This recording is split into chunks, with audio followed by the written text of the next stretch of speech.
Hello दोस्तों, welcome to E exam alert transcription number 5 840 words. Get ready, start. The industrial policy resolution of 1948 was good so far as it went, but unfortunately the spirit of it could not be understood or appreciated by the common man in this country. So, a new orientation of this policy was given, and the Honorable Prime Minister, after his return from China, publicly declared that the future policy of the country, or rather the future pattern of society, will be the socialist pattern. That was further emphasized by the resolution passed at the Avadi session of the Congress and later reiterated by Shri Debar, President of the Indian National Congress. I am very glad to say that the spirit of it has been caught by the nation today.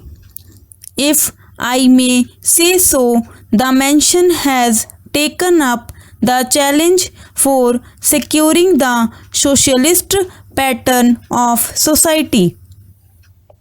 It behoves all sections, both inside this house as well as outside, without having mutual recriminations, to try and propagate in a sincere manner and establish the socialist pattern of society indicated by the statements of the great leaders of our country. It may be relevant and pertinent if I refer to a few sentences from the memorandum presented on the 4th June 1939 by our Prime Minister, who was the chairman of the All India Planning Committee, which came into existence when there was provincial autonomy in the provinces. On pages 39 and 40 of that report, he stated, "It is clear that the drawing up of a comprehensive national plan becomes clearly an academic exercise with no relation to reality unless the planning authority or those to whom it is responsible are in a position to give effect to the plan. If this authority is powerless or circumscribed or restricted and has limited activities, it cannot plan. An essential prerequisite for planning is thus complete freedom and independence for the country and removal of all outside control. This implies that the country possesses in itself full sovereign authority to take any measures, adopt any policies, and form any relations with other countries as may seem best to its governing authority in the interests of the country and its people. National independence is thus an indispensable preliminary for taking all the steps that might be found necessary for carrying out the 5-year plan in all its various aspects throughout the whole country. At the present moment, it is clear that not only have we in India no national independence, but we are hedged in and obstructed by numerous restrictions, limitations, safeguards, and reservations which block the path to planning and progress. Our plan for national development must therefore be drawn up for a free and independent India. Thanks to the sacrifices made by millions of our countrymen and countrywomen under the leadership of the father of the nation, Mahatma Gandhi, we have today secured complete sovereign political independence at a time when the nations of the world were engaged in the bitterest struggle using all the weapons of destruction.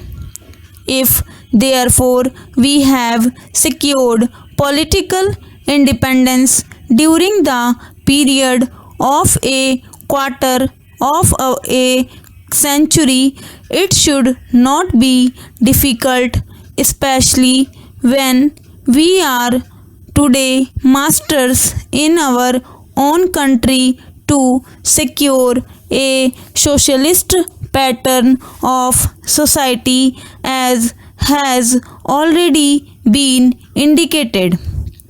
But it requires the assistance, the propaganda, the active work of all those who are interested in this. I am sure so long as my honorable friends, the minister, the deputy minister, and the other minister who represent the commerce and industry ministry can give us an assurance that the capitalist pattern would be avoided, some of us who believe in a 100% socialist democracy give an undertaking that certainly totalitarian policy will not be introduced in this country, because we have believed all along during the fight that we have given to the British government.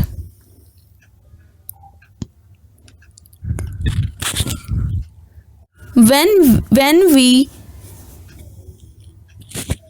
secured political independence, that we shall try to maintain democracy undiluted and a socialist democracy at that. I am absolutely certain that in this country of ours, liberty of thought, liberty of speech, and liberty of action will be guaranteed to every citizen to express his views in the manner he pleases. I therefore assure my honorable friend that so long as we do not, in the garb of a socialistic pattern, support a capitalist system, India will stand 100% for a socialist democracy. Now, luckily for us, the fundamental rights of the Constitution have declared that a citizen would be assured of many of the social amenities which will give reasonable comfort from the womb to the grave. but mere enunciation, as I have said many times, will not satisfy the common man unless the saying is put into effect.